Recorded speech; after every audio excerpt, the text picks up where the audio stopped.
Hello, everyone. This is Ed Breniger, and welcome to the Eddy Network podcast. My guest today is Dave Gray. And Dave is an interesting fella, and I've watched him more from afar than I have engaged with him. But I find what he does is extraordinarily interesting and valuable, and it's worth you learning about who he is and what he does. So thank you, Dave, for coming on, and welcome, and give us a little idea of who you are and what you do. Oh, my pleasure. Thanks for having me, Ed. Well, it's interesting because I'm in a period of transition in my life, but I think if there's maybe the common thread that goes through everything I have done and am doing and am planning to do is um, I'm I like to make things happen, bring things into the world, create opportunities and possibilities. To some degree, it's an opportunistic way of living. It's kind of I see myself as a very curious person, a very interested person, continually learning, and learning the things that are important at whatever time I happen to be. When I went to college, I went to art school. I was very curious and interested in that area. A lot of people, as you can imagine, including my parents, tried to coach me away from that. But I have found in the course of my 60 years on the planet that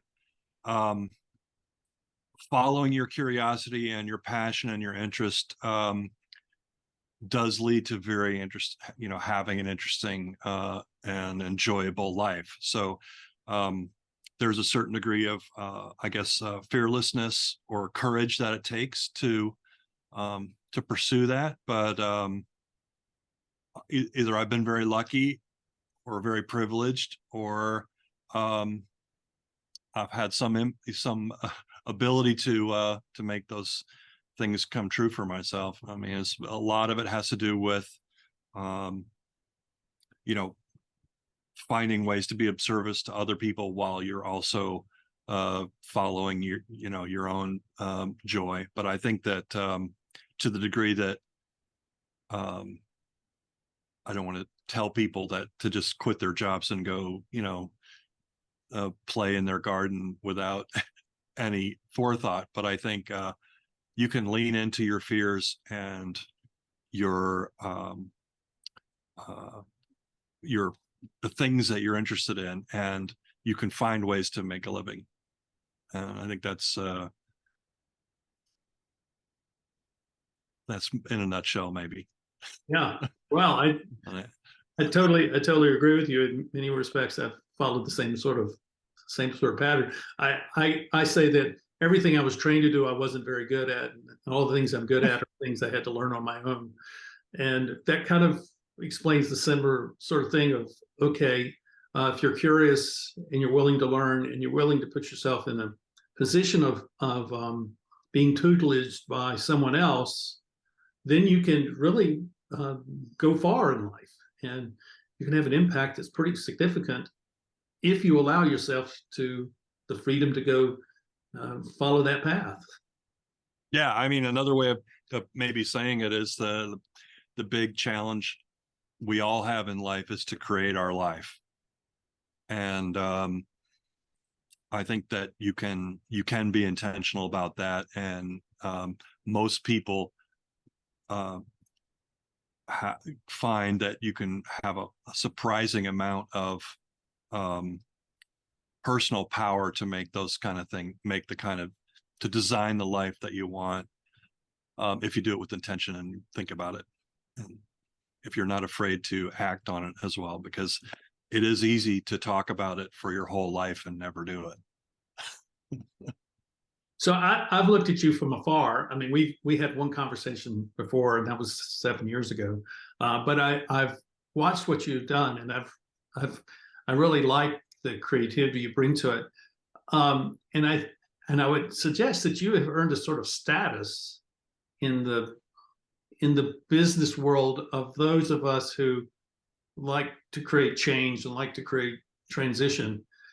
Would that be an accurate statement that you've gained sort of a notoriety for helping people kind of visualize how they can change or how they can change their organizations? Yeah, I mean, so for me, it starts with that kind of first big decision to go to art school, and Mhm. without knowing where that would lead to or what would come out of that. But one of the things you learn in art school is how to draw, and um, drawing, it turns out, is an incredibly powerful tool for thinking about the future. It's architects make blueprints.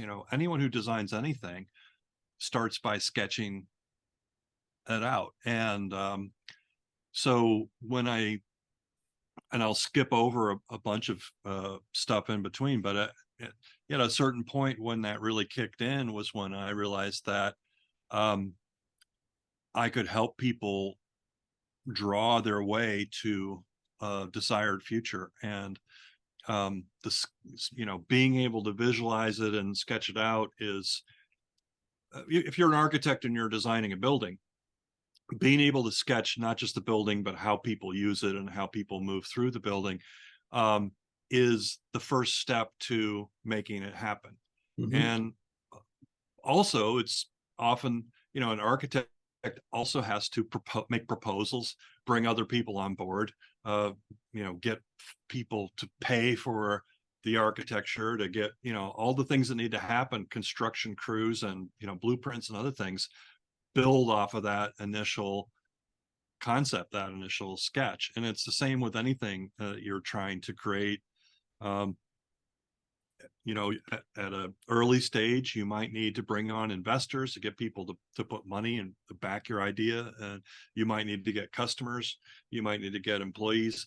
But for any endeavor, whether it's Columbus, you know, uh, getting people to fund his ships to cross the ocean, or you trying to get your startup going, requires not just visualizing for yourself, but helping other people share that vision and get on board and buy into it and believe in the possibility. And the drawing is a way to formulate your own thoughts and your vision, but it's also a really powerful way to make something that's still an idea very tangible and real to other people. And so, yeah, I've been I guess you could say, an evangelist, teacher, consultant in helping people use visual thinking, uh, which is really a fancy word for drawing, to get their ideas off the ground, get them in flight, sell them to other companies, or business to business types of communications, or sometimes selling even to internal employees why this change is important and why people need to participate in it. But yeah, I mean, making something happen is a kind of probably a combination of being able to visualize it and build a shared vision, and frankly to be able to sell it. And Yeah. I think that uh, for me, visual thinking and selling and building shared vision and energy around something are all kind of, they're tangled up in one big idea. That is what I try and bring to the world. That's what I try and show up with is, okay, let's see if this is possible, because if it can't be drawn, it can't be done. It doesn't mean that if it can be drawn, it can be done. We can draw all kinds of impossible things, but at least if we can make a picture of something, then we can start to grapple with how we might start to make it real. So how much of this drawing is to kind of circumvent the tendency to think only linearly, only 1, 2, 3, 4, 5, instead of seeing how everything is connected into to something that's kind of a holistic picture? Well, there's nothing wrong with thinking linearly, but there is a limit to our capacity for what we can hold in our mind, um, in a verbal, in terms of words. We can maybe hold, you can probably remember a list of maybe 7 or 8, things.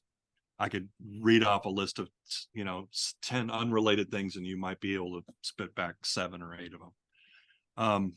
Like 2 or 3. Maybe, yeah. I mean, I don't know if you've ever been through one of these memory or kind of cognitive assessments. I have had that, and it's humbling.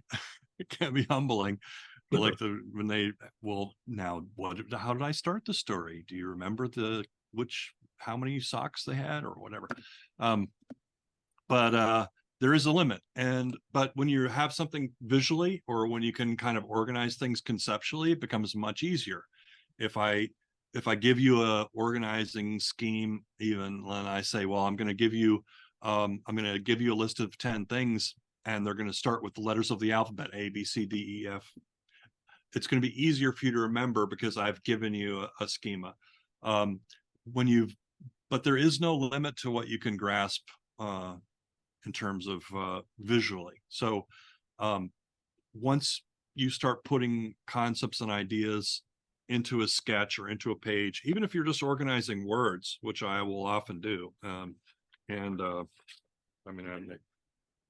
I could even show you, for example, just organizing on a page concepts in a tree structure, or even if you're just using mostly words, you can start grasping much bigger and more involved sets of ideas and concepts.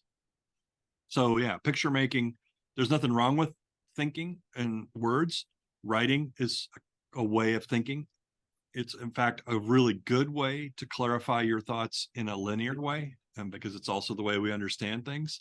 But you're also limited. It's like there's a limit, there's a certain bandwidth to that pipe, and only a certain number of things can come through. Whereas if you look at a painting by Rembrandt, for example, or a landscape in Montana, where I think you are right now, you can grasp a lot of information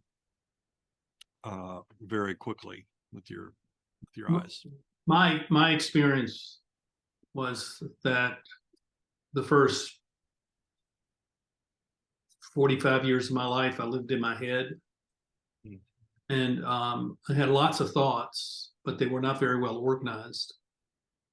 And then in the mid-90s, I started my consulting practice, and I began to see these patterns of behavior. And what I saw in those patterns was the connection between the patterns. Mm-hmm. And from that connection came the circle of impact, with 3 dimensions of ideas, relationships, and structure. But if you just take those individually, we could talk about those things individually, but they gain a certain dimension of significance when you bring them all together and you see how they influence one another. So what I had to do was to actually draw a picture of how those things operate together, how they become aligned. And then once I was able to do that, I started doing it with other things of putting pictures together. And probably the best software program I ever bought was Visio, because I just started using Visio as a way of putting these simple connecting images together. And I would hand these out every time I was meeting with someone. I'd hand stuff out to them as a way of kind of giving them a reference point for remembering what our conversation was about.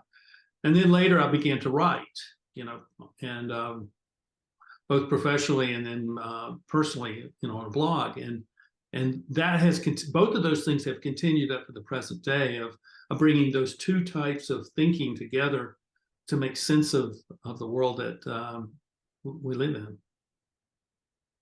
Actually, I would say, just to build on what you're saying, I believe that the act of going from thinking about a thought in your head to writing it down is very significant.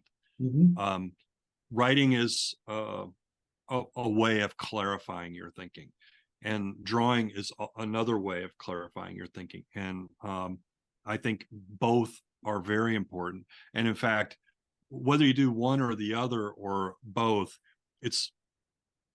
I think it's a major leap forward to go from having thoughts in your head to putting them on paper, more so than whether it's drawing or writing. I think the fact of putting your thoughts on paper and using that image or writing to share with other people and letting them interact with your writing, I think that's the big and important step, because writing something down or drawing it, either way, what you're doing is you're moving already from thought into action. Mhm. And then if you write something for a blog post and you hit the publish button, now you're moving even one more step. You've gone from the first step, going from what's in your head to putting it down on paper. The next step being putting it on paper to publishing. Then you start to get feedback. You start getting other people's thoughts. You start realizing, oh, that was a stupid thing to say, and now I know why. Or I was smarter than I thought I was, and now I know why. But the process, and that's a process that we all go through in little ways all through our lives. You make dinner for somebody, or you put something on your calendar, and like this call we're having now, and all of those things are steps from thought into action. And I think that's where a lot of people get stuck. They get stuck circling around in their head. They even in a conversation, you'll be thinking something and not saying it. And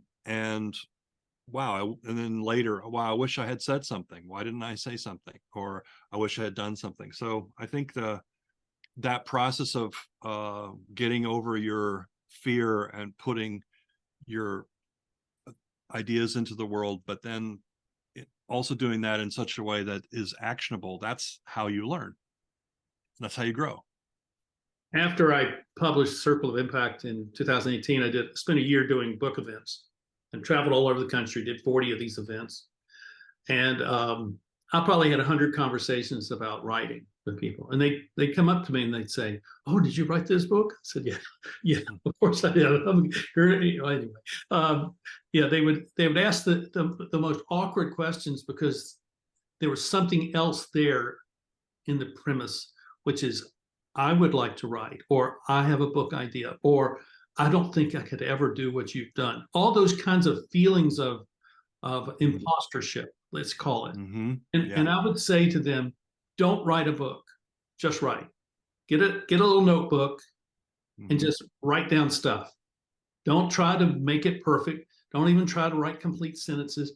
Just write down words and phrases. Write down what you see. Write down what you observe. Write down what you hear. And at some point, it'll begin to become, it'll coalesce into something that will be meaningful for you. And then you'll say, oh, well, this is what I need to write about. And then you can write about something. And maybe all you do is write a 100-word essay. 100 words is a lot of words for some people. So that's where you start. And then share it with somebody that will give you loving feedback. They'll give you criticism, but they will not denigrate what you're doing. They will support you in what you're doing. And if you don't have anyone like that, send it to me, and I will be glad to give you a critique. And they all appreciated that, but they never acted on that. And I think it's because, and I look at it in retrospect, that I didn't have them write something down at that moment. So here's a piece of paper. Write something down is about your experience with me right now. And that will be your first step at turning to writing. And so I totally agree with you. And I think when people start writing, they're going to get clear about what they're thinking, and they'll get clear about what their values are, and they'll be clear enough to be able to say, no, I'm not going to do that. That's really not in my best interest. Where before, all that stuff going on in their heads just creates all that confusion, and they just don't know what to do with it. Yeah, I would say I do that. I mean, every morning I write in a book like this, Hmm. and every evening, first thing when I get up, right before I go to bed, and uh, there is something about it that, and sometimes I draw. So I'm usually some combination of writing and drawing. Um, but it there's no question that it clarifies your thinking, and if you start to do it as a habit, it clarifies your life. Hmm. You start to see, where does your interest lie, where what are the things that you are noting down, what are the things that you want to work on, what are the even your to-do lists, um, what are the things you're focusing on, what are your priorities, and as you clarify those things, you start to focus on them. And then when it does come time for me to write something, I can look through my book, and I've already written about it, or um, when I get up in the morning, I try and write 4 pages in this little notebook. I write 4 pages every day, and if I have something I need to work on, I'll I'll work on it.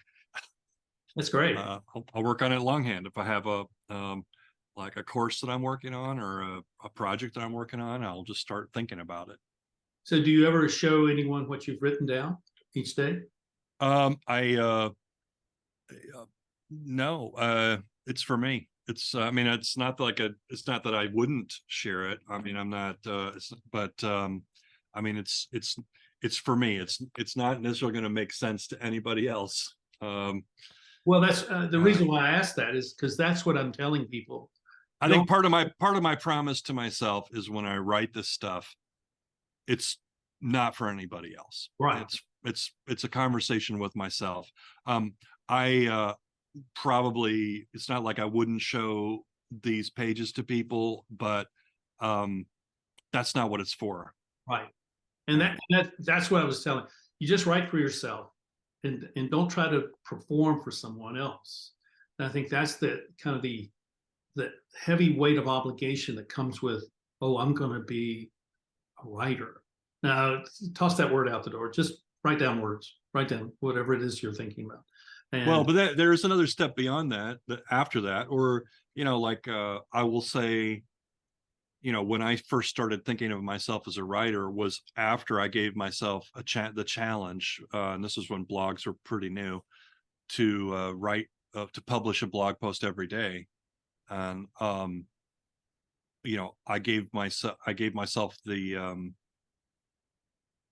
I made the commitment to post something every day, whether it was good or not. And sometimes it was just a photograph, sometimes it was a sentence.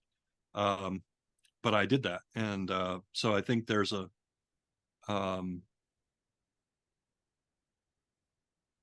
it's useful and it's good to be writing stuff down for yourself, and it's a good first step. But I think publishing your thoughts is also another really important step, because a dialogue with yourself is only going to go so far. you know right, uh, right, totally agree. uh, so. And when you began to write for publication on Mhm. your blog, did you find that you went through a series of developmental stages in doing that? Well, I had already you know this is an interesting maybe thing to think about, but I had already been I already had a company by that point. I had employees, I had customers, so I had already done some work in terms of, what's the story I'm going to tell on my company's website.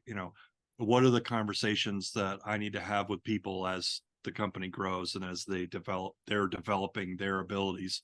And so I had already started to capture some of those thoughts in, like, I had just some Word documents of, like, I've sent this email, you know, enough times that I just want to copy and paste it, because you know, and I Yeah. still have Google Docs that have some typical email responses of someone has trouble getting something delivered or whatever.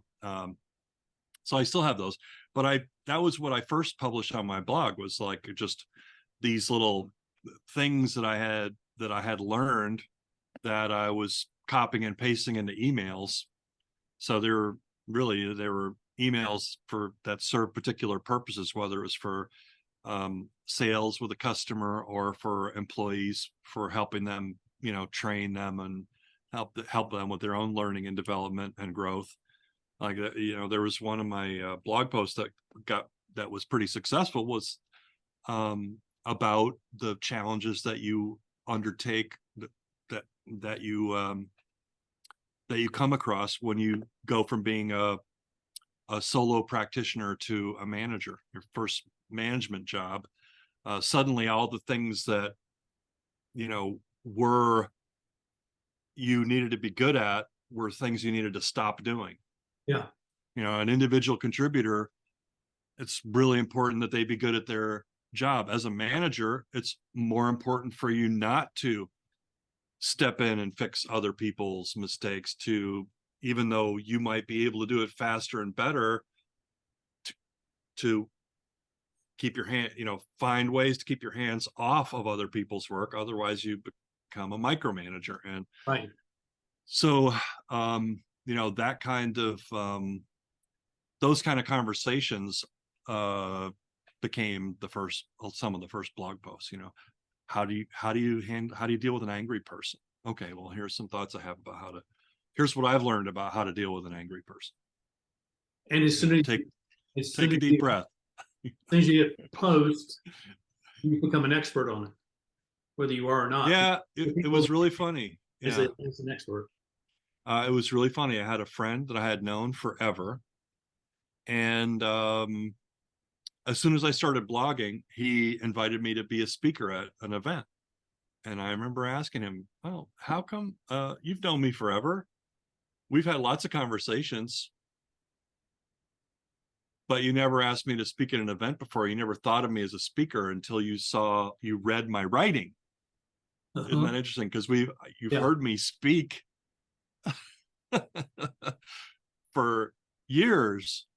Well, yeah, but something about when you write it down and it's laid out, when you write something, it has a beginning, a middle, and an end in a way that a conversational speech doesn't.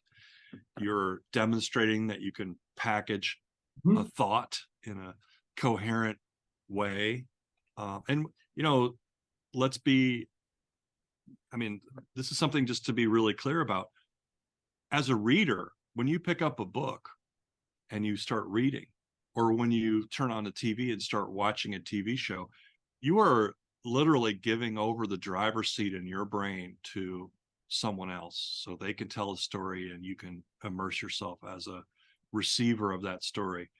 So this is not a metaphor. This is a reality. When you read a book, you are agreeing to let the author hypnotize you, put you into a trance state, so you can enjoy. That's called willing suspension of disbelief. It's what you have to do to read a book.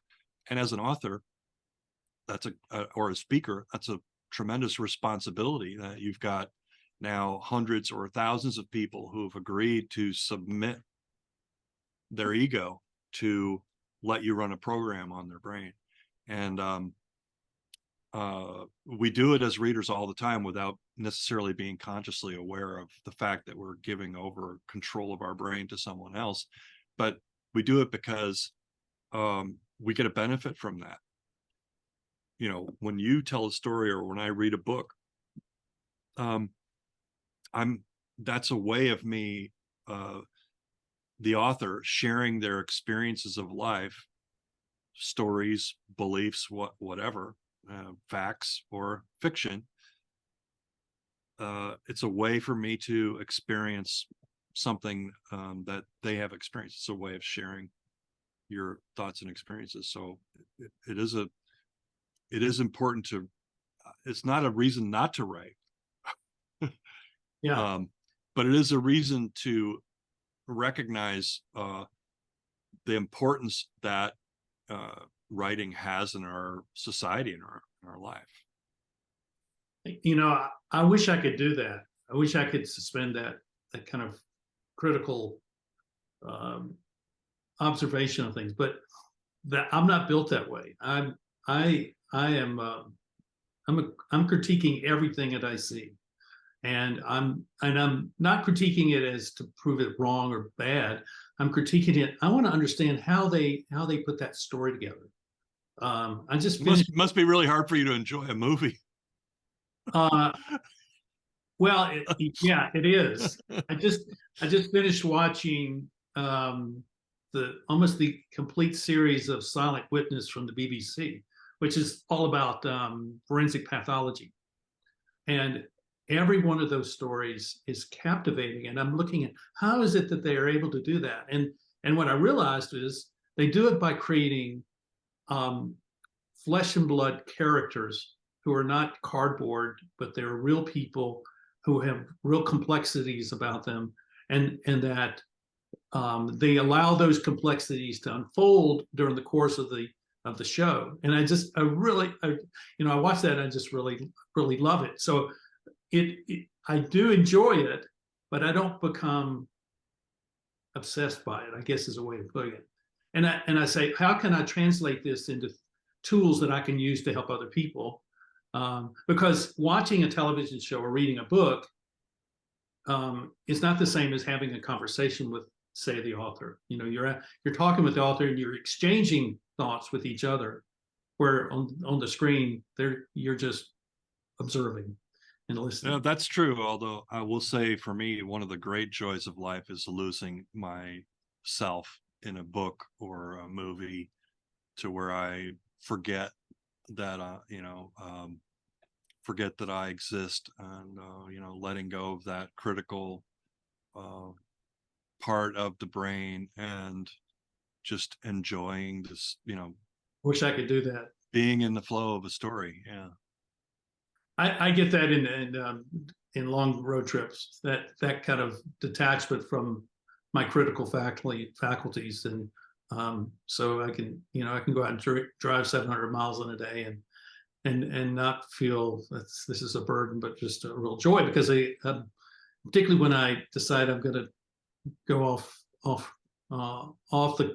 the grid and take small, short detours or long detours, and that to me is more where how it affects me. But I think it's also that I'm very philosophically oriented, and so I'll read philosophers and never read the entire book because I can't get through it, because I read a paragraph and I'm going to be immersed in the thoughts of that paragraph for the next 2 days. I mean, that's kind of the way I do that. So we're all different, and that difference is really gets magnified in community and how we come together and how we build community. And I think I'm curious as to how you see, kind of in a post-pandemic world, how communities can work together and kind of build that sense of togetherness that can come from conversation, come from people sharing their own thoughts and that sort of thing. What do you think about that? Well, I've been doing a lot of experimenting with that, because I am at a point, and I'm just going to have to leave in 10 minutes. Sorry. Okay. But All right. I'm at a point in my life where travel wears me down more than it used to. So I'm trying to reduce my amount of travel, and not that I don't want to travel anymore, but I don't want travel to be a requirement of my work. So I'm actively exploring that right now. And there's tons of tools out there for building community, but I would say, Zoom or some kind of video chat is still the best. It's the face-to-face conversations that move things along, regardless of whether it's a project or an idea, or even maybe you don't even know what it is that you're doing. I host a 90-minute call every week that is totally unstructured, and it's whoever shows up and it's whatever they want to talk about, pretty much. I mean, I keep it focused on things that are creative possibilities. I don't really want to host a 90-minute bitch session, forgive the language, but it is 90 minutes for people to share either things that they're stuck on that they're trying to move forward, or creative projects that they've got a lot of energy and excitement about. And I'll tell you that 90 minutes goes by faster than any other part of my week, and it moves more things forward for more people than any other part of my week. It's funny. You don't think, just sitting in front of a camera and talking for 90 minutes as necessarily a good use of your time. But, compared to anything else, and literally compared to almost anything else I can think of that I do, that's what moves my thinking. That moves me towards action.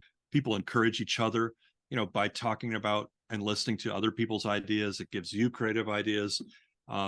When other people hear your creative idea and encourage you, it makes it more likely for you to take a next step. So it's I think it's that we feed on each other's creative energy, and face-to-face conversations are still the best way to do that, even in a virtual environment. So these are people, when I do this, it's people from all over the world, but it's face-to-face. So I think the tools for this have gotten so much better in the last maybe since COVID. It's not just the tools, but the degree to which people are adopting them, and that they have become commonplace. So I would say still the face-to-face conversations are the thing. Well, I would say that the work that I've done with my podcast is the finest work that I've done in my career. And it's because of this capacity to have this conversation where there is no agenda and we just talk about what we want to talk about. And there's something deep and affirming about that. And being able to translate that into our other relationships, I think is, not just the challenge, but that's the opportunity. And so that's in many respects, this is where I find hope for the future. Yeah, I agree. So, well, Dave, I'm glad you came on. This has been fantastic. I appreciate your thoughts about creativity and writing in particular, because I think it's the sort of thing that other people need to hear and ponder and reflect upon. So how do people find you if they want to find you and the things that you've written and maybe connect with you in some work environment? I'll share some links with you that we can share after along with the podcast. Okay, very good. Well, thank you, Dave, for being with us today, and it's been a real treat. Well, my pleasure. Appreciate your work and what you've done, and thank you everyone for watching the Eddy Network podcast. We'll see you next time, and if you would subscribe, hit the like button, and offer a comment if you will. Until then, we'll see you later. Thank you. Bye-bye.